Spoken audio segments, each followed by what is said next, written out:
On April 20th, 1999, Columbine High School was the site of a devastating mass shooting and attempted bombing carried out by two students, Eric Harris and Dylan Klebold. The attack claimed the lives of students and faculty members, including the perpetrators, who subsequently took their own lives. This tragic event was one of the first high-profile school shootings in the United States, catalyzing national awareness and discourse surrounding gun safety and regulation. Bowling for Columbine was a documentary directed, produced, and hosted by Michael Moore that critically examines gun control in the United States, with emphasis on the lasting impact of the Columbine tragedy on the gun control movement.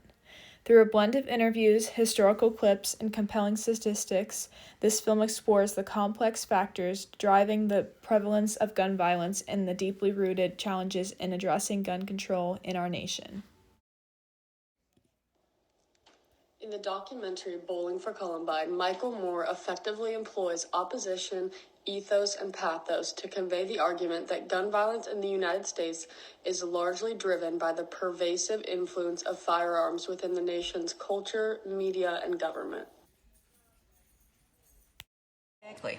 There you go, Mike. Okay, thank you very much. Wow.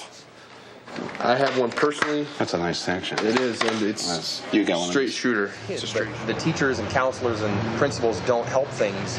They scare you into conforming and doing good in school by saying, if you're a loser now, you're going to be a loser forever. So that with Eric, I use the pen because the pen is mightier than the sword. But you always must keep a sword handy for when the pen fails. I sleep with a .44 Magnum under my pillow. Come on. During the film, we see a gun rally led by Charles Heston.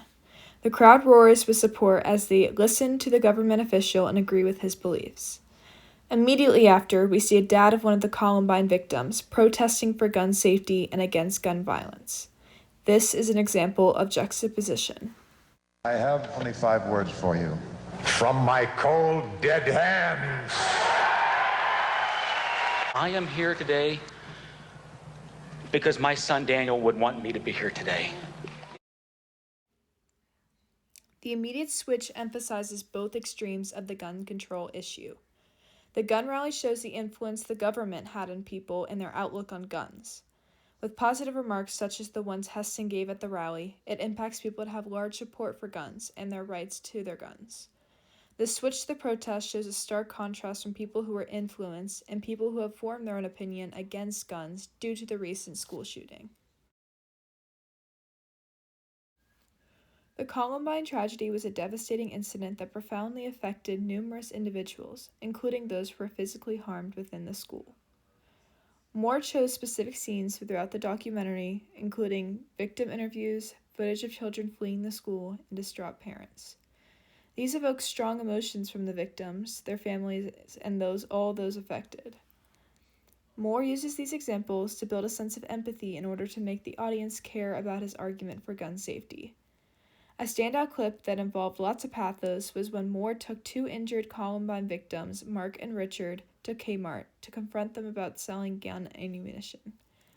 This scene resonates deeply with viewers, highlighting the profound impact that the shooting had on these young survivors, who are now advocates for gun safety. Their willingness to speak out despite their own trauma emphasizes the importance to prevent such tragedies in the future. By incorporating such emotional appeals, Moore not only evokes sympathy for the victims, but underscores the urgent need for a change in America's gun culture. He goes beyond simple opinions and statistics to make it personal and relatable for the audience. Moore successfully compels the audience to reconsider the widespread acceptance of guns in American society and the need for a meaningful reform. We're not the ones in trouble, guys. Mark thought he'd show him his bullet wounds. Those are his bullet holes from your bullets. That's where the Kmart bullets went in. In Bowling for Columbine, Michael Moore skillfully uses ethos to build credibility and strengthen his argument about the dangers of gun violence in the United States. As the director, producer, and narrator, Moore establishes authority by leveraging his well-known public persona as a filmmaker who takes on controversial social issues.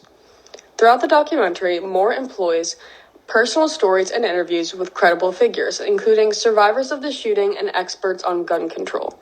A specific example from the film is when he interviews Charlton Heston, the former president of the National Rifle Association, also known as NRA. In this clip, Moore invites Heston to a public location where he is speaking, with the desire to confront him about the NRA's role in promoting gun culture in America. Heston, a respected actor and advocate for gun rights, serves as a credible authority on the issue of guns, which allows Moore to use his status to challenge the broader implications of gun ownership. By incorporating their perspectives, he appeals to the audience's sense of trust, portraying himself not as just a detached observer, but someone who is truly invested in the issue. This enhances his ethos, as the audience is more likely to believe the message when it is presented through individuals who have directly experienced the consequences of gun violence or who are recognized experts in the field. Through these strategic choices, Moore uses ethos to help make his argument more persuasive and relatable to the audience. This is who she is, or was. This is her. Mr. Please don't leave. Mr. Heston, please, take a look at her. This is the girl.